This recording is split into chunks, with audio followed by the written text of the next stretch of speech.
Hello everyone, I'm here to review TNA Lockdown 2011.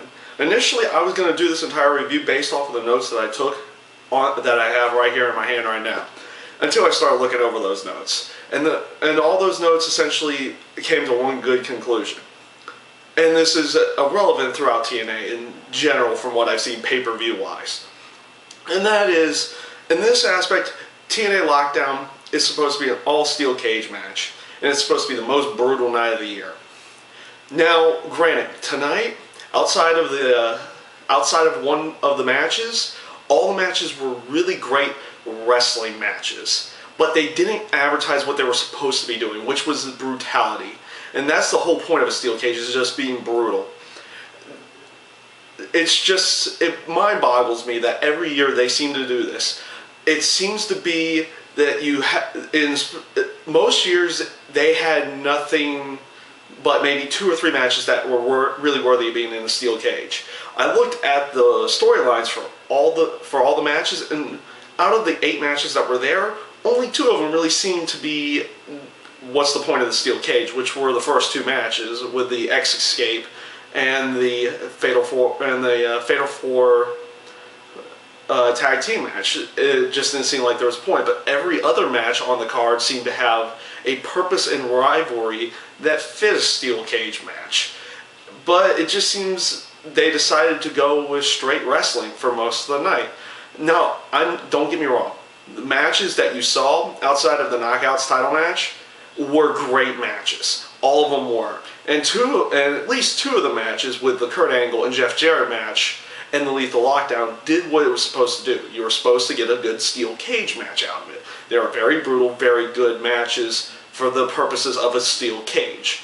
Now, if you were going into this pay-per-view just looking for great wrestling matches, why call it Lockdown? Why put the cage there? Just go out there and do good wrestling. But they decided to gimmick up their pay-per-view and say, we're putting all our matches inside a steel cage.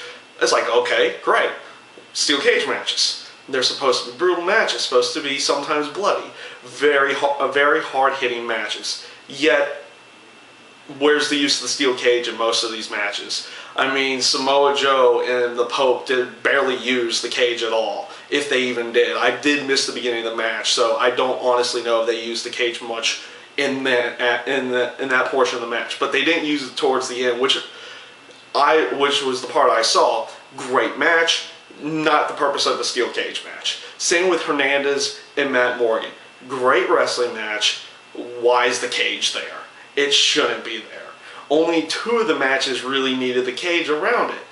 And yet they just throw the cage as a little prop up for everybody to see. For every match. Now, honestly, and one other aspect, why is Bischoff in the ring during the pay-per-view?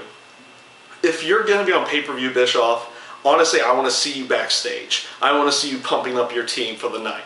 I don't want you going out there and wasting 10 minutes of everyone's time and just talking about what's going to happen during the night.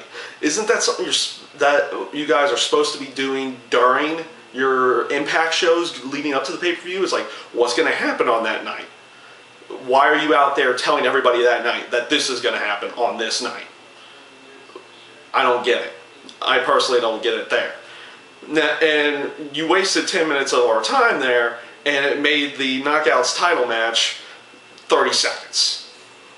Once again, if you're going to put a match on there for 30 seconds, much less a title match for 30 seconds, why is it even on the card? I don't get it. Honestly, like I said, I was just going to go through the winners of the matches and how I felt about the matches until I continually watched the pay-per-view, and the same thing went down most of the entire pay-per-view card. The Escape match, great match, very good match. Outside of the escaping portion, what was the point of the steel cage being there?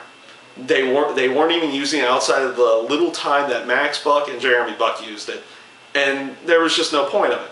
Once again, for the Fatal 4-Way tag team match, it meant nothing. It wasn't for a #1 contender's ship spot to the tag titles. They didn't use the cage, and it was a good match. It just no point of the cage being there. And then I looked down and it was like, okay, 30 seconds for the knockouts title match. once again, Mickey James wins the title in 30 seconds. Just don't get why it's on the card if it's only going to be a 30-second match. The Pope and Samoa Joe, great match once again. Great wrestling matches. And that's what TNA really is. They do have really good wrestling matches. But they fail to deliver on what they initially advertised, which makes me not like this pay-per-view. Honestly, if this would have been any other TNA pay-per-view, I would have given this pay-per-view probably about 8 out of 10. It was a very well done, very solid wrestling match night for a pay-per-view. But their advertisement was a lockdown. Every match in the cage match. Cage matches and they advertise as the most brutal night of the year. Yet 6 out of the 8 matches don't even really use the cage at all. So honestly, I'm going to go ahead and give TNA Lockdown this year a 4 out of 10. It had great wrestling matches. It just didn't serve its purpose. Thank you for listening. Have a nice night.